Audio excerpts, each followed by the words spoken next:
शहर में तनाव है क्या? जरा पता करो, चुनाव है क्या? शहरों में मंदिर मस्जिद का मौसम है, गांव चलो आम और लीचियों का सीजन है।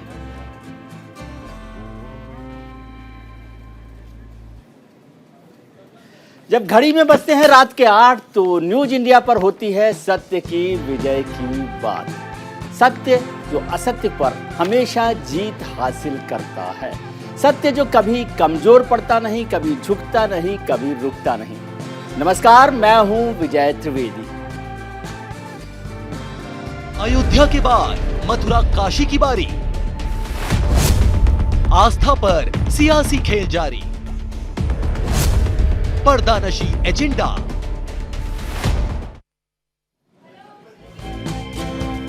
आज चर्चा करेंगे हम ज्ञानवापी मस्जिद मथुरा को लेकर जो विवाद चल रहे हैं उस सब पर, लेकिन उससे ज्यादा महत्वपूर्ण बात है the places of worship act, यानी उपासना स्थल को लेकर जो कानून बना है उस पर हम चर्चा करेंगे और उससे किस तरह की सियासत हो रही है। 1991 से जब ये कानून बना तब से लेकर अब तक इस मैदान में किस तरह की सियासत हो रही है। देश की सुप्रीम कोर्ट की अदालत में दलीलें चल रही हैं।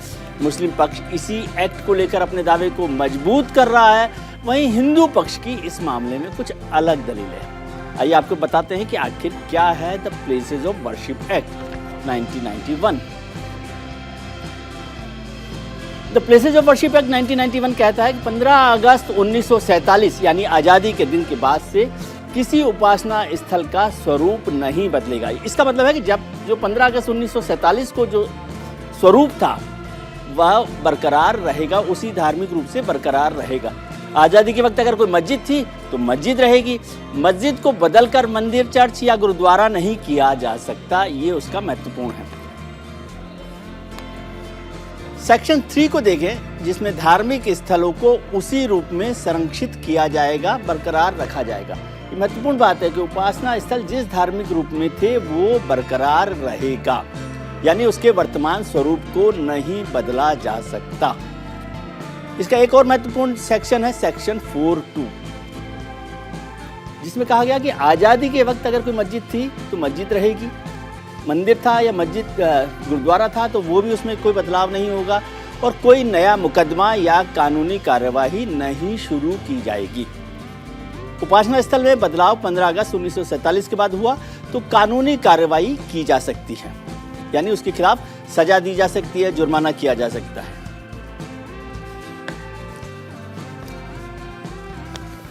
एक और मसला है राम जन्मभूमि को लेकर जो बात हो रही थी उसको लेकर भी बात हो रही है, लेकिन पहले आप ये देख लें कि सेक्शन 3 जो है वो कहता है कि धार्मिक स्थलों को उसी रूप में संरक्षित किया जाएगा। ये बहुत महत्वपूर्ण सेक्शन है। 2 सेक्शन महत्वपूर्ण है प्लेसेस ऑफ वर्शिप एक्ट के, जिस पर डिबेट हो रही है, जिस पर चर्चा चल रही है, वो है एक सेक्शन 3 जिसमें कहा गया है कि धार्मिक स्थलों को उसी रूप में संरक्षित किया जाएगा। जी जी, धार्मिक स्थल के वर्तमान स्वरूप को बदला नहीं जा सकता, ये सेक्शन 3 कहता है, यानी उसी स्वरूप को बरकरार रखा जाएगा। ये सबसे इंपॉर्टेंट सेक्शन है जिसको लेकर काफी डिबेट चल रही है।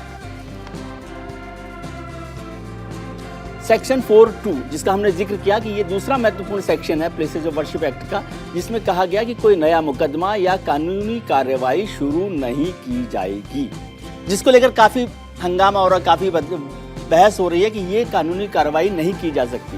दूसरी बात है उपासना स्थल में बदलाव 15 अगस्त 1947 के बाद हुआ तो कानूनी कार्रवाई की जाएगी। ये दोनों चीजें बहुत महत्वपूर्ण है। एक तो बदलाव नहीं किया जा सकता, दूसरा उस पर कोई कानूनी कार्रवाई नहीं की जा सकती। सेक्शन 5 को देखें, जिसमें कहा गया कि राम जन्मभूमि बाबरी मस्जिद विवाद पर यह लागू नहीं होगा। आपको याद हो कि 1991 में जब नरसिम्हा राव सरकार थी तब ये कानून बना था। उस समय राम जन्मभूमि बाबरी मस्जिद विवाद चल रहा था, बाबरी मस्जिद का विध्वंस भी नहीं हुआ था, सुप्रीम कोर्ट का फैसला भी नहीं आया था, लेकिन उस एक्ट में बाबरी मस्जिद को छोड़ दिया गया और उसमें कहा गया कि उस पर कोई यह कानून लागू नहीं होगा। इसका सेक्शन 6 जो है वो उसके प्रावधान को बताता है जुर्माना और सजा को, जिसमें कहा गया है कि 3 साल तक की सजा दी जा सकती है और जुर्माने का प्रावधान भी इसमें रखा गया है। यदि इस प्लेसेस ऑफ वर्शिप एक्ट को नहीं माना गया तो 3 साल तक की सजा और जुर्माने का प्रावधान होगा। इस पर हम विस्तार से चर्चा करेंगे, हमारे गेस्ट के साथ महत्वपूर्ण चर्चा करेंगे, लेकिन उससे पहले देखते हैं ये खास रिपोर्ट।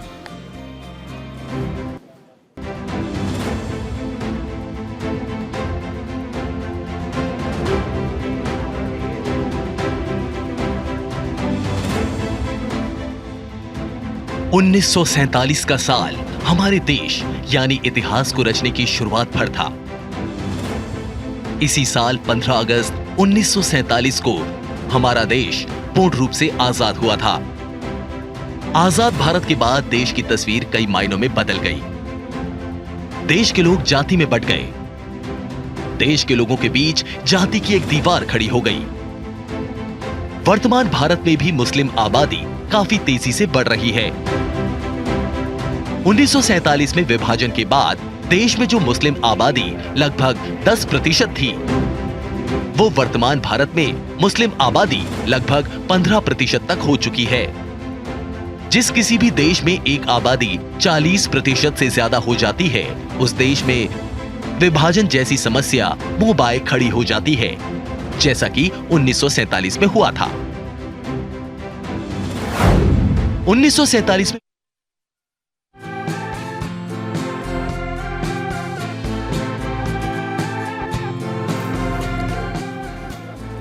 आज के खास मेहमानों से आपको रूबरू करवाएं, उससे पहले हम आपको दिखाते हैं आज के पोल का सवाल। हमारे आज के पोल का सवाल है कि क्या कोर्ट से निकलेगा ज्ञानवापी का समाधान? क्या अदालत से निकलेगा ज्ञानवापी का समाधान?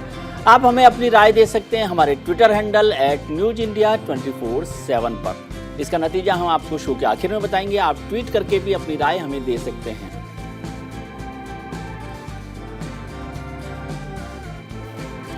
आज इसी मुद्दे पर चर्चा करने के लिए हमारे साथ जुड़ रहे हैं विश्व हिंदू परिषद के इंटरनेशनल जॉइंट जनरल सेक्रेटरी यानी अंतर्राष्ट्रीय संयुक्त महासचिव सुरेंद्र कुमार जैन साहब, और 8:30 बजे से हमारे साथ जुड़ेंगे स्वराज इंडिया के सह संस्थापक योगेंद्र यादव साहब।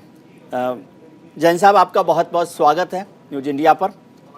आप बहुत लंबे समय से पूरा आंदोलन को देख रहे हैं, विश्व हिंदू परिषद को देख रहे हैं। उससे पहले आप बजरंग दल में भी जुड़े रहे, बजरंग दल के अध्यक्ष भी रहे। राम जन्मभूमि आंदोलन में आपकी महत्वपूर्ण भूमिका रही। सर, अभी आपको क्या लगता है, क्या राम जन्मभूमि आंदोलन और ज्ञानवापी का जो मुद्दा है उसको एक तरीके से जोड़कर देखा जा सकता है? जितने भी हमारे मंदिर तोड़कर किसी भी आक्रमणकारी ने मस्जिद बनाई या उसके अवशेषों का अपमान किया जी, वो किसी भी देश के लिए दुर्भाग्यजनक था। और स्वयं महात्मा गांधी ने कहा, ये गुलामी के अवशेष हैं, इनको हटाया जाए।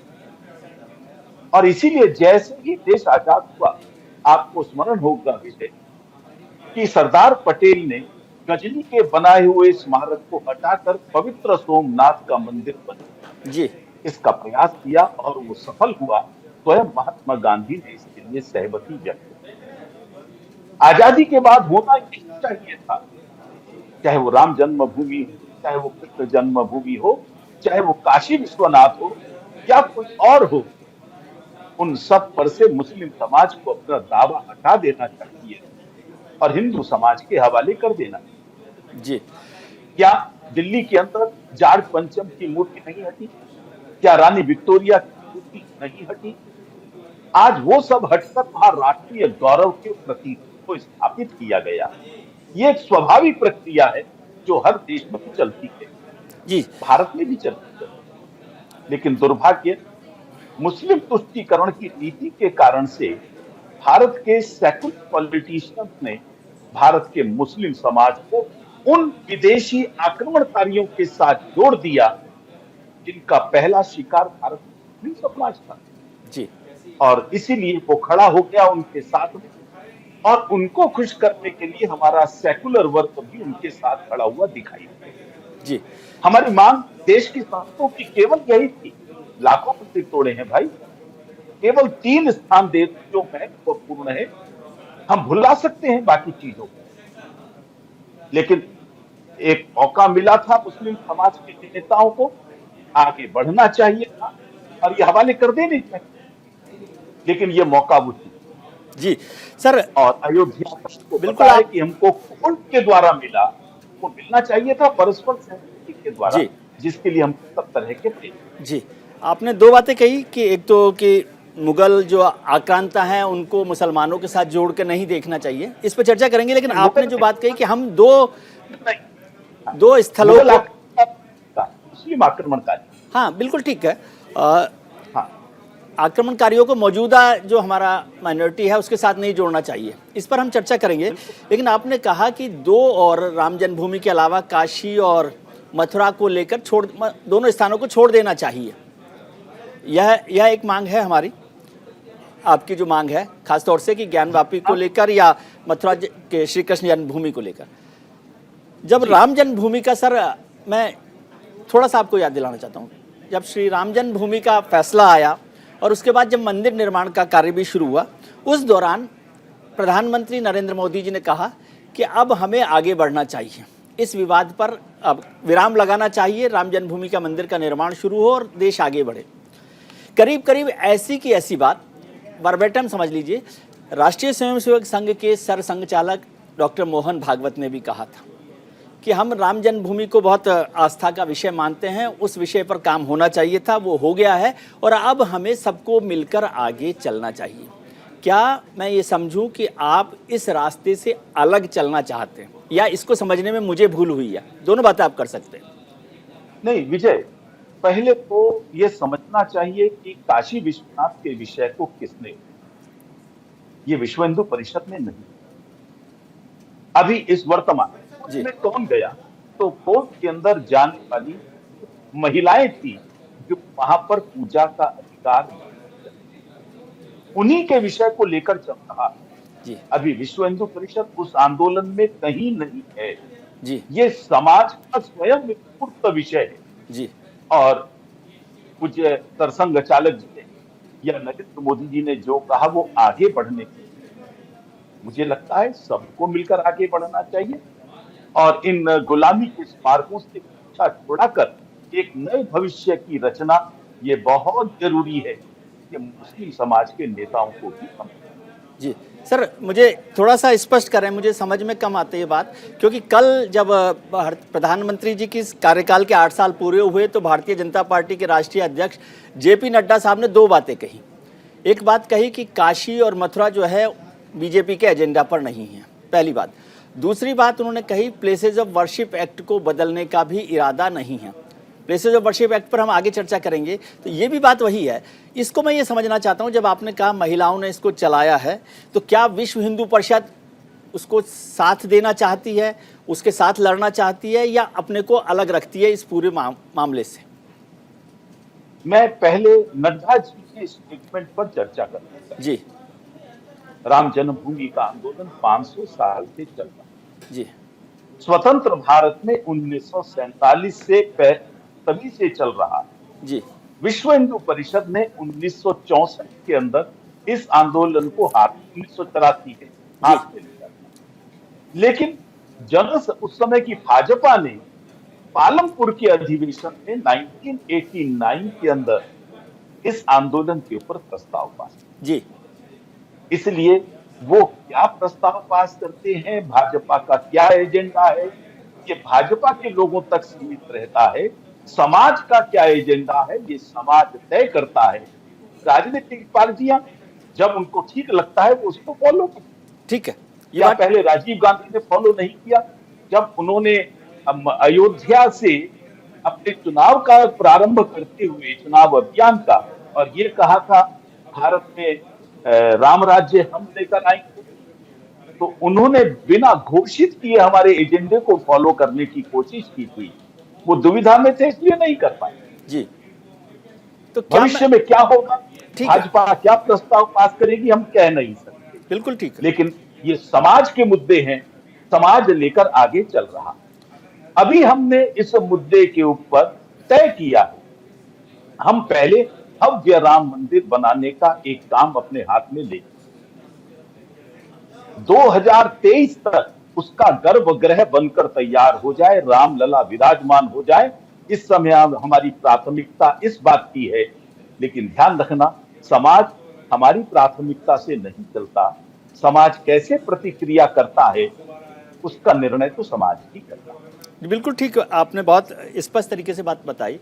तो क्या मैं इसको ये मानूं कि विश्व हिंदू परिषद, क्योंकि आप विश्व हिंदू परिषद के अधिकृत प्रवक्ता भी हैं, जॉइंट जनरल सेक्रेटरी हैं और पूरे आंदोलन से मैं जानता हूं आप लंबे समय से जुड़े हुए हैं, कोई नए लोगों में से, क्या विश्व हिंदू परिषद भारतीय जनता पार्टी का जो भी एजेंडा हो, जैसे अभी हमने जिक्र किया नड्डा साहब का, ऑफिशियल वर्जन है वो, तो उससे अलग रास्ते पर चलना चाहती है आज की तारीख में। आपने जो प्रायोरिटी 2023 की बताई है वो प्रायोरिटी है फर्स्ट कम फर्स्ट की। आज भारतीय जनता पार्टी और विश्व हिंदू परिषद अलग अलग हैं इस मुद्दे पर। भारतीय जनता पार्टी एक राजनीतिक पार्टी है, विश्व हिंदू परिषद एक सामाजिक धार्मिक संगठन है। दोनों एक दूसरे से पूर्ण रूप से स्वतंत्र संगठन है। हम अपना एजेंडा तय करते समय उनके एजेंडे का विचार नहीं करते, वो अपना एजेंडा तय करते समय हमारा एजेंडा क्या है उसको हर समय फॉलो नहीं किया। सर मैं समझ रहा हूँ कि रास्ता दोनों के अलग अलग हैं, ऐसा है। कुछ मुद्दों पर हम साथ होते हैं, कुछ मुद्दों पर अलग भी हो सकते हैं जी। लेकिन पार्टी के एजेंडे की बात अलग है, पार्टी के कार्यकर्ताओं का विषय अलग है। 89 में इन्होंने पालमपुर में अधिवेशन में पास किया था प्रस्ताव जी। लेकिन हमारे आंदोलन में तो भाजपा के सब नेता भाग ले रहे थे ना जी। पार्टी के रूप में उन्होंने पास किया अपना एजेंडा 89 में, लेकिन समाज के रूप में तो वो पहले से ही हमारे साथ जुड़े हुए थे। क्या इसको मैं ऐसे समझूं कि आप ये कह रहे हैं कि जो पार्टी लीडरशिप है वो पार्टी कार्यकर्ताओं की भावना को नहीं समझ रही है आज? नहीं, ऐसा नहीं। उनकी प्रायोरिटीज हैं, उन प्रायोरिटीज के हिसाब से वो अपना एजेंडा तय। जी, तो प्रायोरिटीज का मतलब क्या होता है सर? प्रायोरिटीज का मतलब सरकार बचाने की आप बात कर रहे हैं, या जो आपने बात एक बहुत बारीक बात कही थी सर, एक बात आपने और कही थी कि प्लेसेज ऑफ वर्शिप एक्ट या जो आज चल रहा है वो तुष्टीकरण का मसला है, अल्पसंख्यकों के तुष्टीकरण का।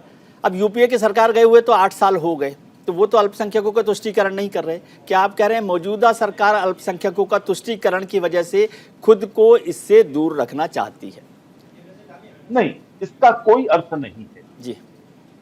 और वर्तमान केंद्र सरकार पर मुस्लिम तुष्टीकरण या किसी भी वर्ग के तुष्टीकरण का कोई भी व्यक्ति आज आरोप लगाने का साहस नहीं करता जी। और हमारा ये मानना है, मैं भाजपा का प्रवक्ता नहीं जी, लेकिन एक आम नागरिक के तौर पर जो मुझको दिखाई देता है जी। वो किसी का तुष्टीकरण नहीं करता। हमने भी, मैंने बताया, अभी इस विषय पर कुछ नहीं करेंगे ये तय किया। समाज के लोग हैं जिन्होंने प्लेसेस ऑफ वर्शिप एक्ट को भी चुनौती दी है, समाज के लोग हैं जो इस विषय को लेकर न्यायपालिका में गए हैं। इसलिए मैं समझता हूं समाज अपना एजेंडा अपने आप तय करता है, हम क्या करते हैं ये देश के साधु संत तय करते हैं। जी। संतों ने हमको 84 में कहा जन्मभूमि आंदोलन आगे बढ़ाओ, हमने बढ़ाया। 83 के बाद जब संत जैसा कहेंगे हम उसके हिसाब से आगे। जी सर, इसमें एक महत्वपूर्ण पक्ष है कि प्लेसेज ऑफ वर्शिप एक्ट, जिसको लेकर बहुत डिबेट हो रही है, आप तो विद्वान लोगों में से हैं। क्या आपको लगता है कि सरकार को प्लेसेज ऑफ वर्शिप एक्ट, जो इस पूरे झगड़े की जड़ समझ में आ सकती है, उसको बदलना चाहिए या उस पर फिर से विचार करना चाहिए या अदालत में जाना चाहिए इस मसले पर? अदालत में तो वैसे चल रहा है, सुप्रीम कोर्ट में अश्वनी जी ने चला रखा है इस मसले को। 2 लोगों ने इस एक्ट को चुनौती दी है सर्वोच्च न्यायालय। जी। मुझे लगता है उनके निर्णय की प्रतीक्षा करनी है सरकार को। बिना उनके निर्णय की प्रतीक्षा के जो लोग समाज को भड़काने की कोशिश कर रहे हैं, न्यायपालिका पर प्रश्न चिन्ह खड़ा कर रहे हैं। अरे ये ज्ञान व्यापी का मामला तो लोअर कोर्ट में चल रहा है भाई, मथुरा का मामला तो अभी फिर लोअर कोर्ट में ही वापस आ गया है। जी जी जी। बहुत लंबा रास्ता है न्यायिक दृष्टि से इनके निर्णय होने में, और अभी से न्यायपालिका के विरुद्ध, देश के विरुद्ध, हमारी कानून व्यवस्था के विरुद्ध ये लोग भड़काने लगे हैं। जी। मुझे लगता है ये किसी भी तरह से उचित नहीं है, ये जिम्मेदारी का कदम है।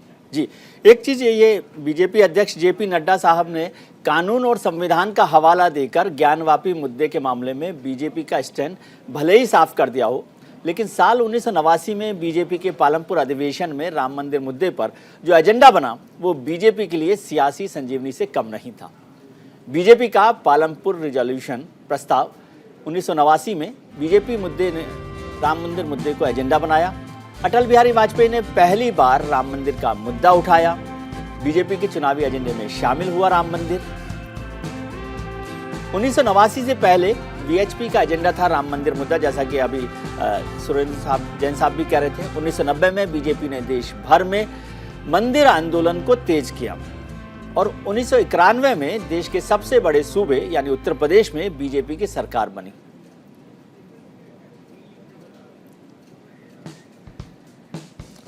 फिर जैन साहब, आपने बहुत स्पष्ट तरीके से सारी बात को समझाई, राम जन्मभूमि को। थोड़ा सा मुझे समझाइए कि जब तब के सरसंघ चालक बाला साहब देवरस ने बीजेपी के लीडर से बात की और कहा कि वो पार्टी जो है विश्व हिंदू परिषद के या राम जन्मभूमि आंदोलन में शामिल हो। बीजेपी के नेताओं को लगा कि अगर पार्टी यदि इसमें पॉलिटिकल सपोर्ट नहीं मिलता तो ये आंदोलन बड़ा आंदोलन नहीं होता या वहाँ तक मंजिल तक नहीं पहुँचता। क्या आपको लगता है, एक तो पहली बात ये कि क्या ये बात सही है उनकी सोच? दूसरी बात, क्या आज का जो आंदोलन है वो बिना उस तरह के पॉलिटिकल सपोर्ट के बड़ा नहीं हो सकता?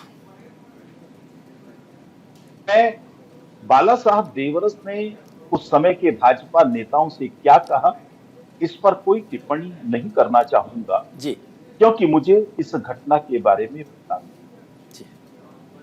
नंबर 2, भाजपा ने इस एजेंडे को चुनावी लाभ के लिए लिया होगा, ऐसा मुझे नहीं लगता जी, क्योंकि इस मुद्दे का राजनीतिकरण सबसे पहले राजीव गांधी ने किया जब उन्होंने अपना चुनावी अभियान अयोध्या से प्रारंभ करके राम राज्य लाने की बात की। उनकी नीयत ठीक नहीं, इसलिए समाज में विश्वास।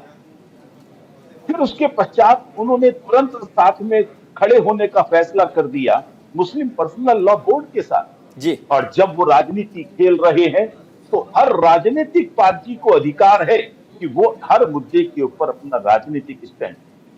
भाजपा का योगदान था, हर कार्यकर्ता का योगदान था, अरे गिलहरी का भी योगदान रहता है। भाजपा तो भारत की सबसे बड़ी राजनीतिक पार्टी है, निश्चित तौर पर योगदान जी। लेकिन वो साथ न होती तो सफलता नहीं मिलती। मुझे लगता है यह हाइपोथेटिकल जी, क्योंकि 500 साल से इस लड़ाई को ना भाजपा चला रही है, ना विश्व हिंदू परिषद चला रही है, हिंदू समाज चला रहा है। इसलिए अगर इस विजय का क्रेडिट किसी को देना चाहिए तो वो केवल और केवल हिंदू समाज को, किसी और को नहीं। सर एक they are the real Lloyd, जी। We simply rode on behalf of. जी सर, एक वक्त नहीं है, एक छोटा सा सवाल मैं आपसे समझना चाहता हूं कि राम जन्मभूमि और काशी का जो ज्ञानवापी मस्जिद वाला मामला, उसमें क्या मोटा फर्क है? क्या ये मसला लैंड का मामला है, मालिकाना हक का मामला है राम जन्मभूमि की तरह से? इस समय जो मामला है 1947 में उसका स्टेटस क्या था, कोर्ट एक तो ये विषय तय करेगी वहां पूजा होती थी या नहीं होती जी। रिकॉर्ड्स बताते हैं कि 1992 तक वहां निरंतर पूजा होती थी। मुलायम सिंह जी ने, जिन्होंने वो बंद किया श्रृंगार गौरी का जी, उन्होंने रुकवाया। नहीं, मैं तो जानना चाह रहा हूं कि ये क्या मालिकाना हक का मसला तो नहीं है या है? ऐसा है कि आस्थाओं के विषय इन चीजों से तय नहीं हुआ। आस्थाओं के विषय आस्थाओं से तय होते हैं और यहाँ तो आस्था नहीं है, यहाँ तो ऐतिहासिक सबूत है जो चीख चीख कर कह रहा है। आखिर मालिकाना हकूक किसका? क्या औरंगजेब का, जिसने मंदिर को तोड़ा? ठीक है, एक लुटेरे का क्या मालिकाना हकूक हो सकता है जी। आज उसने कब्जा किया, वो मालिक बन गया। जो असली मालिक है वो बाद में उसे प्राप्त करके रहता है। औरंगजेब लुटेरा जी। बहुत बहुत शुक्रिया सर आपका, बहुत धन्यवाद, आपने वक्त निकाला इसके लिए, बहुत शुक्रिया।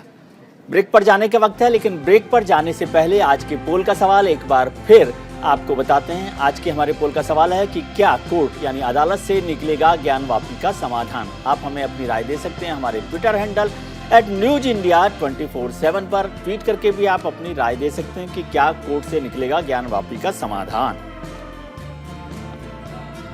ब्रेक का वक्त है, छोटा सा ब्रेक है और ब्रेक के उस पार एक बहुत ही खास मेहमान स्वराज इंडिया के सह संस्थापक योगेंद्र यादव जी भी इस पूरे मसले पर अपनी राय रखेंगे। कहीं मत जाइएगा, तुरंत लौट कर आते हैं। अयोध्या के बाद मथुरा काशी की बारी। आस्था पर सियासी खेल जारी, पर्दानशी एजेंडा,